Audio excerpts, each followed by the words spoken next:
ஒரு மருத்துவ குணமுள்ள நாம் எளிதில் கிடைக்கக்கூடிய ஒரு உணவு மீன்கள் தான்.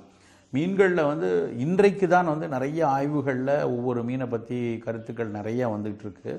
ஆனால் நம்மளுடைய சங்க இலக்கிய காலங்களில் இருந்து எடுத்துக்கிட்டாலும் சரி, சித்த மருத்துவ இலக்கியங்களில் எடுத்துக்கிட்டாலும் சரி, பல பாரம்பரிய மருத்துவ முறைகளில் சித்த மருத்துவமாக இருக்கட்டும், சீன மருத்துவமாக இருக்கட்டும், ஆயுர்வேத மருத்துவமாக இருக்கட்டும், உலகின் பல மருத்துவ முறைகள் எல்லாமே மீன்களை போற்றி இருக்கின்றன. எந்த மீன் எடுக்கணும், அதுலேயும் நிறைய கருத்து வேறுபாடுகள் இன்றைய நவீன அறிவியலோடு கொஞ்சம் முரண்படக்கூடிய விஷயங்கள்லாம் இருந்தால் கூட ஒட்டுமொத்தமாக மீன்கள் ஒரு சிறப்பான உணவுகள்ங்கிறதுல எந்த ஒரு மாற்று கருத்தும் பாரம்பரிய மருத்துவத்தில் இல்லை. அந்த அடிப்படையில் இன்றைக்கி நம்ம நிறைய நவீன உணவு அறிவியலில் படிக்கிறோம். மீன்கள், அதுவும் குறிப்பாக அந்த சல்மான் ஃபிஷ், டூனா ஃபிஷ் பற்றிலாம் உலக அரங்கில் ஏகப்பட்ட ஆராய்ச்சிகள் பண்ணியிருக்காங்க.